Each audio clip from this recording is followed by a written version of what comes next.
ம். வா. பனி கொட்டி ஈரமாக இருக்குது. ஹாய் ஹலோ ஆல், நான் ஷோபோலன் நன்னி போட்டுட்ருக்கேன்.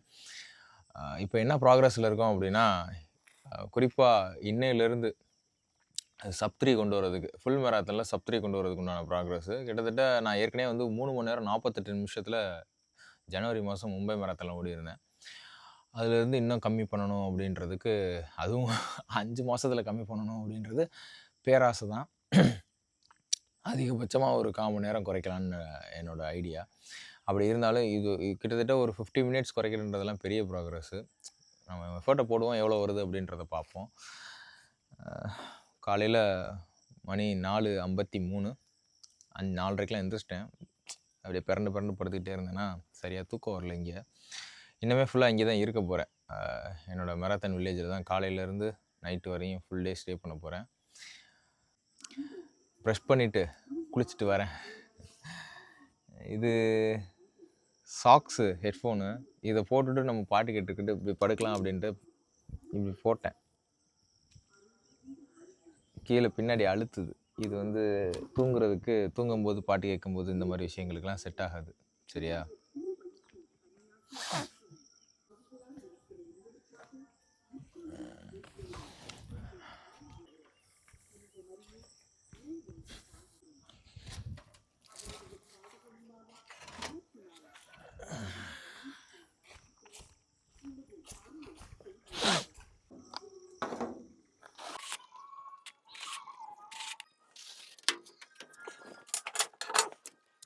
இந்த சொல்ல மறந்துட்டேன், இந்த வாஷ் பேக்கில் என்னென்ன வச்சுருக்கேன் அப்படின்றத காட்டுறேன்.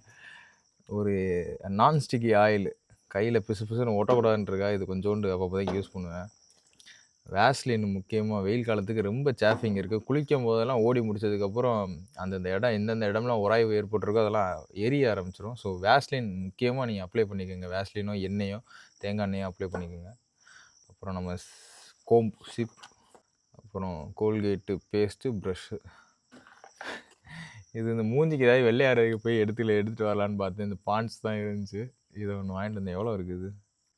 75 ரூபா. அப்புறம் இது மேரத்தானில் கொடுத்தது. இது வந்து லூப்ரிகேஷன், அந்த இது மாதிரி வேஸ்லின் மாதிரி. அப்புறம் என்னோடய லென்ஸ் கவர் பழசு. அப்புறம் ரேசரு. போய் குளிச்சுட்டு ப்ரெஷ் பண்ணிட்டு வரேன்.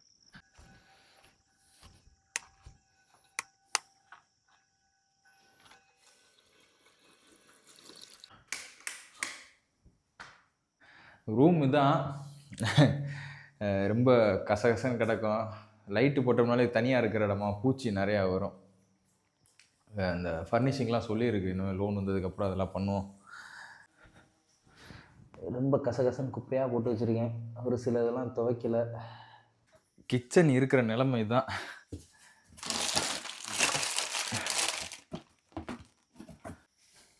வரப்போ இனிமேல் இங்கே தான் அப்படின்றப்ப இதை கொஞ்சம் நீட்டாக மெயின்டைன் பண்ணணும்.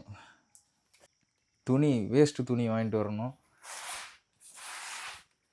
இந்த வருங்க, எண்ணெய் பிசுப்பட்டு அசிங்கமாக இருக்குது. வேறு ஒட்டினது வேறு எடுத்துக்கிட்டு வருது.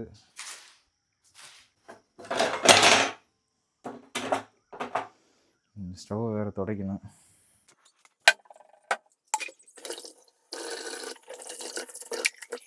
இந்த இடபிள்யூவில் இவ்வளோதான், அரை ஸ்கூப் தான் போடுவேன். என்னைக்காச்சும் ஒரு நாள் தான் ஃபுல் ஸ்கூப் போட்டு ஏதாச்சும் ரொம்ப இன்டென்ஸாக ரன் பண்ண போகிறோம்னா எடுக்கிறது. மித்த நேரம்லாம் ரொம்ப கம்மியாக தான் இன்டென்சிட்டியோடு எடுக்கிறது. வேஸ்லினு முக்கியமாக அந்த வெயிலுக்கு வந்து வேஸ்லின் அப்ளை பண்ணிக்கோங்க.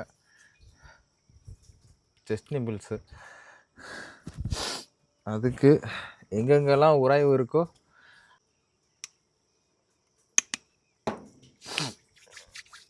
தலைக்கு எண்ணெய்.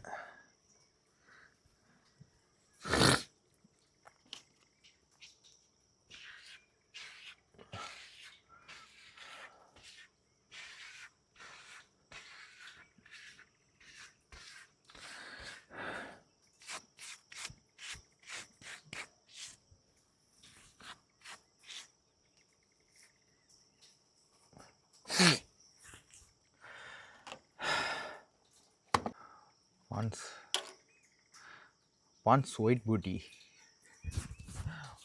கொஞ்சம் அப்ளை பண்ணிக்கிறோம்.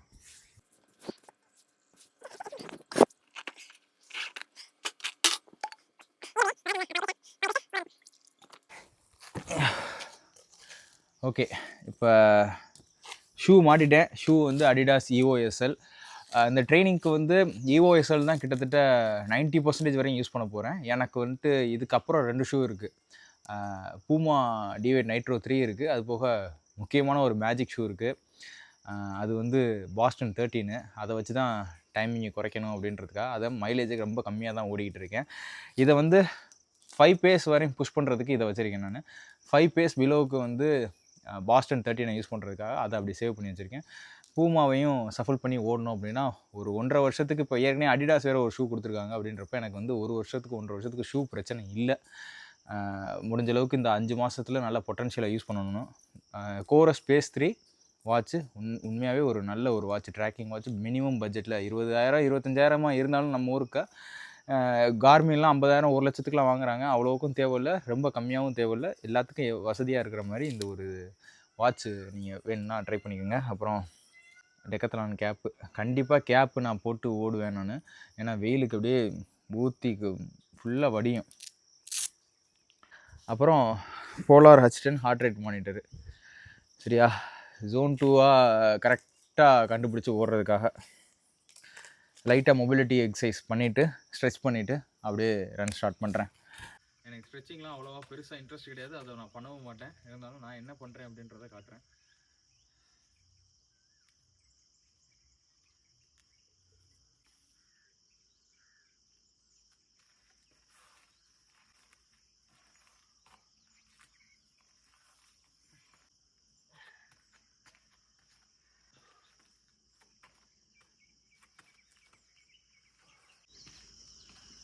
ஹல்க் மாதிரி time to get angry banner அப்படின்னு போடல, இந்த மாதிரி எப்பயுமே வந்து ஃபுல் ரெடியாக தான் இருக்குது. எனக்கு வந்து ஒரு காட்ஸ் கிஃப்ட் மாதிரி. உடம்பு வந்து கொஞ்சம் ஸ்ட்ரெச் பண்ணால் போதும். ரெண்டாவது அதில் இன்ட்ரெஸ்டே இல்லைங்க. மொத்தமாக அந்த வீடியோ எடுக்கிறதுலே டயர்ட் ஆயிருமா? பண்ணணும், ஏ ஸ்கிப் பி ஸ்கிப்லாம் நல்லா பண்ணணும். ஒரு ப்ரொஃபஷ்னல் ரன்னர் மாதிரி வரணும். ஹிப்பு மொபிலிட்டிலாம் சுத்தமாக கிடையாது.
இதுக்கப்புறம் இப்போ ஓடி வந்தில்ல, இது எல்லாத்தையும் நான் எங்கெங்கே ஓடினேனோ அதெல்லாம் 2 கிளிப்பு இன்ஸ்டாகிராமுக்கு ஒன்று, யூடியூப்புக்கு ஒன்றுன்னு வச்சு எடுக்கணும்.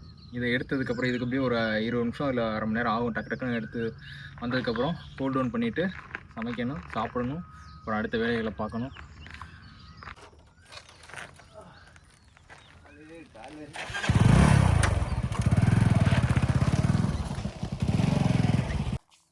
ரன்னிங் முடிச்சுட்டு வந்துட்டு கொஞ்சம் வார்ம் டவுன் பண்ணேன், அதை எடுக்க மறந்துட்டேன் நான்.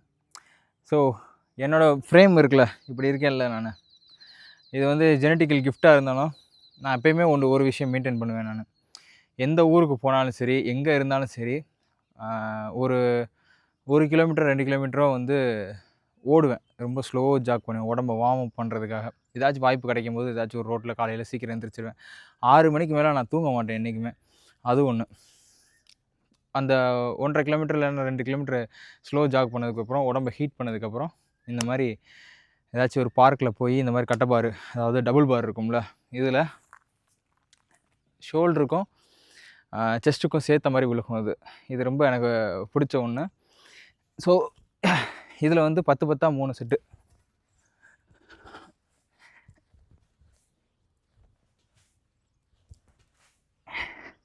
இதில் வந்து இந்த மாதிரி ஃபார்ம் கரெக்ஷன்லாம் நிறைய சொல்லுவாங்க, காலை உதறக்கூடாது அப்படின்னு.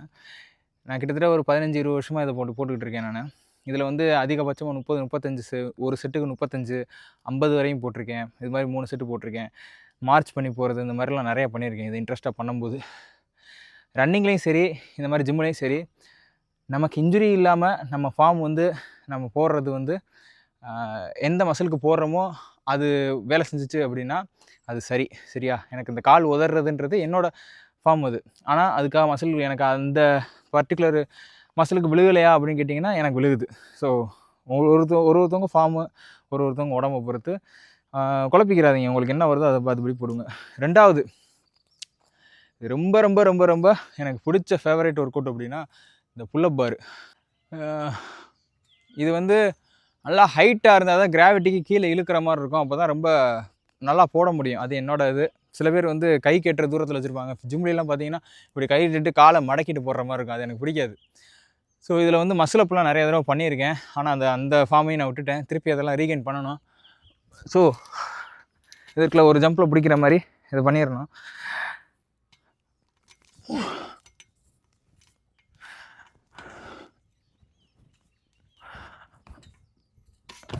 இது பார்த்தீங்களா, இது வந்து கஜினி படம். அதுக்கப்புறம் ஹிந்தியில் ஒரு கஜினி எடுத்தாங்கல்ல, அதில் ஷாருக் கான் சல்மான் கான் தான் நினைக்கிறேன். சல்மான் கான் கிடையாது, அமீர் கான் வந்து புல்லப்ஸ் 25 எடுப்பார். அது மாதிரி நாங்கள் வந்து 2014லேயே அது 2017 நினைக்கிறேன். 2014லேயும் எடுத்தோம். 17ல் அது ரொம்ப பீக்கில் போய் ஒரு புல்லப்ஸில் வந்து 50 150 வரையும்லாம் ட்ரை பண்ணியிருக்கோம். ஸோ எனக்கு ரொம்ப பிடிச்ச ஃபேவரேட்டு. என்னோடய பாடி ஃப்ரேமை எப்போயுமே மெயின்டைன் வச்சுக்கிறதுக்கு நான் ஒர்க் அவுட் பண்ணதை வந்து பெல்லி ஃபேட்டை தவிர்த்து அப்பர் பாடி வந்து வச்சுக்கிறதுக்கு ஜிம் போய் எக்ஸசைஸ் பண்ணுறதுன்றதை விட இந்த 2 ஒர்க் அவுட்டு அப்புறம் புஷ்அப்பு, ஸோ இது 3 தான் வந்து நான் எப்போயுமே பண்ணுறது. இதுதான் என்னோடய சீக்ரெட். நான் என்னோடய வெயிட்டை மெயின்டைன் பண்ணுற சீக்ரெட் வேறு எதுவுமே கிடையாது.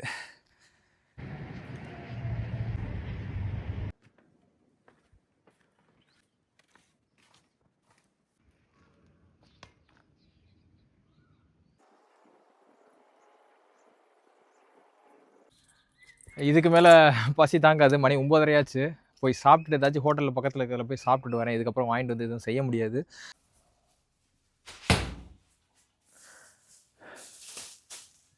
அதாவது சாப்பிடலான்னு போனேன். இன்றைக்கி எலெக்ஷனு, அங்கே அப்படியே மல்லு கட்டிட்டு கிடக்காங்க கடையில் என்ன. அதனால் 2 வாழைப்பழமும் ஒரு 6 முட்டை, வேறு எதுவும் இல்லை. அதனால் கொஞ்சம் பசிக்கும்ல.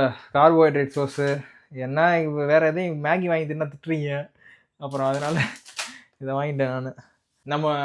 நம்ம கிச்சனில் வந்து நம்ம இடத்துல வந்து குடி தண்ணி வந்து ஏதாவது போர் தண்ணியே குடி தண்ணி மாதிரி இருக்கும். சூப்பராக இருக்கும், தித்திப்பாக அருமையாக இருக்கும். சரணா ஸ்டோருக்கு மருமையனோட போயிருந்தப்ப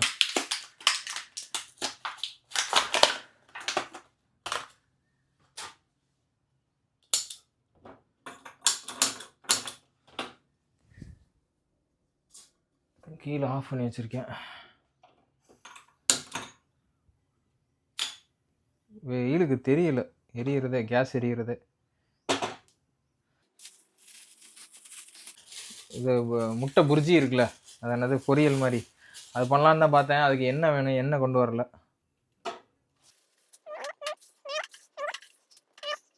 இது ஒரு 10 நிமிஷம் வச்சா போதும்னு நினைக்கிறேன். எலெக்ஷன் ரிசல்ட் என்னன்னு பார்ப்போம். எல்லா இடத்துலையும் டிவிக்கு ஃபஸ்ட்டில் இருக்குது. சென்னையை பொறுத்த வரையும் எல்லாத்துலேயும் டிவிக்கே தான். நல்ல வேலை நம்ம வந்து டிஎம்கே ஒரு சில ஆள்கிட்ட தான் வம்பழுத்து வச்சோம். எலெக்ஷன் முடிஞ்ச பாட்டு உன்னை பார்த்துக்கிறேன் அப்படின்னாங்க. டிவிக்கே வந்துடும் நினைக்கிறேன். உசுருக்கு ஒன்றும் ஆபத்து இல்லை. முட்டை தெரிக்காமல் இருக்க உப்பு போடுவாங்க, அதை மறந்துட்டேன். ஏ அது தனிப்பட்ட விரோதத்தெல்லாம் போய் இதில் போய் சேர்க்கக்கூடாது. அவன் ஆமாம், முட்டை இன்னும் கொஞ்சம் ஒரு 5 நிமிஷம் வேக வச்சுருக்கணும்.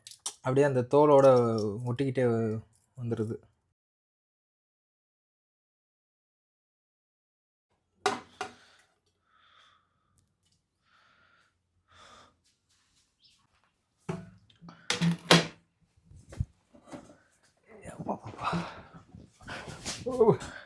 ஓட்டு எண்ணிக்கையிலேயே வந்து திமுக வந்து 3வது இடத்தை வந்து பிடிச்சிருக்கு. தபால் ஓட்டுங்கிறது வந்து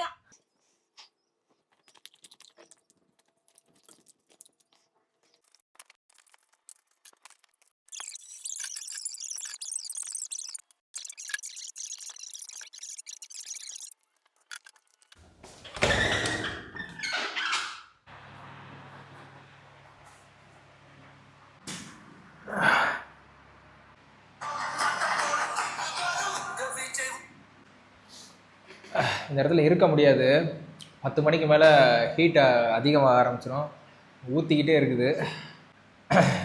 இப்போது உட்காந்து ஏதாச்சும் ஒன்று ப்ரிப்பேர் பண்ணுறது, வீடியோ எடிட் பண்ணுறது, ஸோ இந்த வேலைகள்லாம் இப்போ உட்காந்து பார்ப்பேன். நான் வீடியோ எடிட் பண்ணுறது மோஸ்ட்லி அந்த வேலைகள் பார்ப்பேன். அதை முடிச்சுட்டு இதில் இருக்கிற பெரிய காம்ப்ளிகேஷன் என்னென்னா வருமானம். இப்போ நான் பண்ணுற வேலைக்கு பேசுகிற ஆள்கிட்ட இது மூலியமாக எனக்கு ஏதாச்சும் வருமானம் கிடைக்குதான்னு கேட்டிங்கன்னா அதுதான் பிரச்சனை. ரொம்ப லிமிட்டட். ரொம்ப நான் நேர செலவு பண்ணுறது, நான் உழைக்கிறதுன்றது இப்போ காலையில் 4:15க்கு எந்திரிச்சேன் நான்.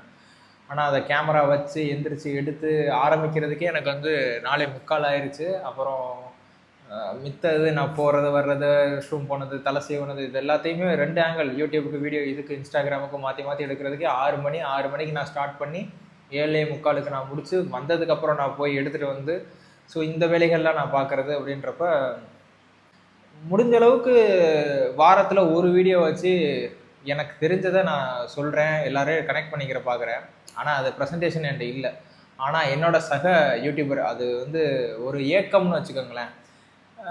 அவர் போடுற வீடியோவை நான் பார்க்கும்போது அவருமே சும்மா லைஃப் ஸ்டைல் சம்மந்தமாக அவர் ஒரே ஃப்ரேமில் வச்சு அவர் பேசுகிறத தான் போடுறாரு. அது மக்களுக்கு பிடிக்குது. அந்த ஒரு ப்ரெஷர் இல்லைல்ல, அவர் ப்ரெஷர் இல்லாமல் அந்த வேலையை பார்க்குறாரு. மக்கள்கிட்ட அந்த சப்போர்ட் கிடைக்குது. நான் போடுறேன்றப்ப இவன் கஷ்டத்தை சொல்கிறதா இருக்கட்டும், ஒய்வீரன் எபிசோடாக இருக்கட்டும், இதெல்லாம் வந்து என்னை நீங்கள் ஜட்ஜ் பண்ணுற மாதிரி எனக்கு தோணுது.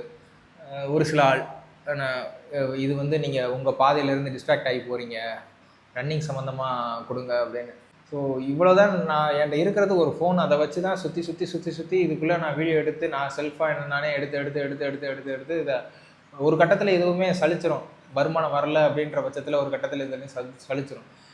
ஏதோ சொல்லணும்னு நினச்சேன், சொல்லிட்டேன். சரி, ஓகே. இவர் தான் போய்கிட்டு இருக்கு. மத்தியான சாப்பாடை செஞ்சுட்டு உங்களுக்கு காட்டுறேன்.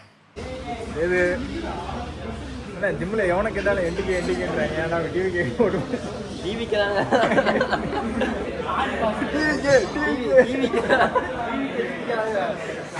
அப்படி கிடையாதுங்க. எல்லாத்துக்குமே மனசுல சந்தோஷம் இருக்குங்க.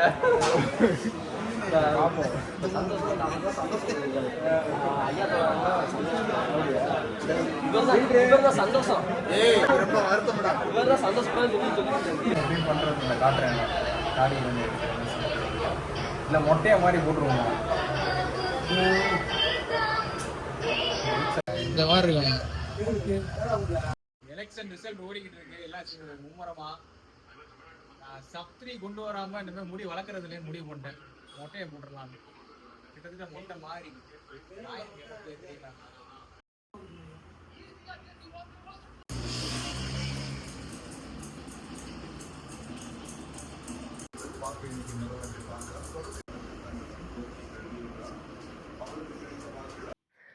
எப்படி நம்ம ராயன் கெட்டப்பு. அதுக்காக இல்லை, வெயில் ஒரு காரணம். இன்னொன்று வந்து ஃபோக்கஸ்டாக இருக்கணும் நம்ம வந்து ட்ரைனிங்கில். அதனால பொண்ணுக்குன்னு யோசிச்சு கல்யாணம் இல்லைன்னு யோசிச்சு செருப்பு வாங்கக்கூடாது. அதுக்காக ஒரு மோட்டிவேஷனுக்காக இந்த மாதிரி மொட்டை அடிச்சாச்சு. மீசை மட்டும் ஏன் வச்சுருக்கேன் அப்படின்னா, ஜிம்மில் பார்த்தா எல்லாரும் என்டிகே சப்போர்ட்ரு. எல்லோரும் ஒரு மாதிரி சோகமாக ஃபன்னாக சிரிச்சுக்கிட்டு இருந்தாங்க. அப்புறம் வெளியில் வந்தால் டிவிகே பாய்ஸ் எல்லாத்தையுமே பார்த்தோம். ஸோ ஏதோ மாதிரி எலெக்ஷன் முடிஞ்சிருச்சு. எனக்கு திருப்தியான ஒன்று. எப்படி சொல்கிறது, இப்படியும் சொல்ல முடியாது, அப்படியும் சொல்ல முடியாது. அப்படி ஒரு எலெக்ஷனு சரி என்ன நடக்குதுன்றத பார்ப்போம். ஆனா அரசியல் இதுக்கடுத்து நான் அரசியல பத்திலாம் நெறைய யோசிச்சேன் தெரியுமா? அதெல்லாம் கொஞ்சம் ஆட்டம் கண்டுருச்சு அந்த மாரி இருக்கு. சரி ரைட்டு. ட்ரெய்னிங் வந்து இந்த மாரி போயிருச்சு. இன்னைக்கு வந்து 16 கிலோமீட்டர் காலையில பண்ணது. அதுக்கப்புறம் ஈவினிங் ஜிம்முக்கு போயிட்டு பைசெப்ஸ் ஒர்க் அவுட்டு, அ சைட்ல ட்ரைஸு கொஞ்சோண்டு 3 வேரியேஷன் தான். பைசெப் கர்லு, ஹேமர் கர்லு, பட்டர்ஃப்ளை லாட்ல போடுறது அது. அப்புறம் இந்த மாரி பண்ணுவாங்கல்ல, அது பேர்லாம் எனக்கு தெரியாது. மசில் மெமரியில அப்படியே போட்டுக்கிறது. அத போட்டு முடிச்சுட்டு, அப்டோமன் ஒர்க் அவுட்டு கொஞ்சோண்டு போட்டேன் நானு. சாப்பிட்டது எதையும் எடுக்கல நானு கிளிப்பு. இன்னைக்கு இப்படி தான் நாள் போச்சு. ஆ ரொம்ப சுமாரா போச்சு. காலையில நல்லா இருந்தது ஓடுனது. அது ஒண்ணு தான் எனக்கு நிம்மதியா இருந்தது. மத்தபடி நகண்டு போகும். இந்த இந்த கேமராவ காலையில நான் இப்படி வச்சுட்டு போயிட்டு, அது பொருள் எடுக்கிற மாரி, உட்கார்ற மாரி, இப்படியே மாத்தி மாத்தி அந்த Instagramக்கு, YouTubeக்கும் மாத்தி எடுக்கிறதே பைத்தியம் பிடிச்சிரும். இது பழகணும். இன்னும் இன்னும் இன்னும் கொஞ்சம் அடாப்ட் ஆகணும். நான் ஏற்கனவே சொன்ன மாரி 1000 மடங்கு எஃபோர்ட் போட்டா தான் அந்த 1 மடங்குன்றது கிடைக்கும். இன்னைக்கு வந்து எல்லாரும் வந்து எலக்ஷன் சம்மந்தமா ரீல்ஸ் போட்டுக்கிட்டு இருந்தாங்க. நான் வந்து இன்னைக்கு வந்து நான் மாரத்தான் பிராக்டிஸ் ஸ்டார்ட் பண்ண போறேன் அப்படின்னு ரீல்ஸ் போட்டா 10,000 20,000 கூட தாண்டல. அது அப்படியே கிடக்குது அந்த வீடியோ. ஒரு இதை செத்து புதைஞ்சு போய். சரி ஓகே. இனிமே வரக்கூடிய விளாக்ஸ்லாம் வந்து மேக்ஸிமம் இந்த மாரி தான் இருக்கும். இன்ஃபர்மேஷன் வீடியோஸும் நான் படிக்கிறத அப்போதைக்கு நான் போட்டுறேன் நானு. ஒரு சப்போர்ட் தேவை. சர்வே பண்ணணும்னா அந்த சப்போர்ட் தேவை. சரி ஓகே. கண்டிப்பா இந்த வீடியோ உங்களுக்கு பிடிச்சிருக்கும்னு நினைக்கிறேன். நெக்ஸ்ட் வீடியோல பார்ப்போம். பை.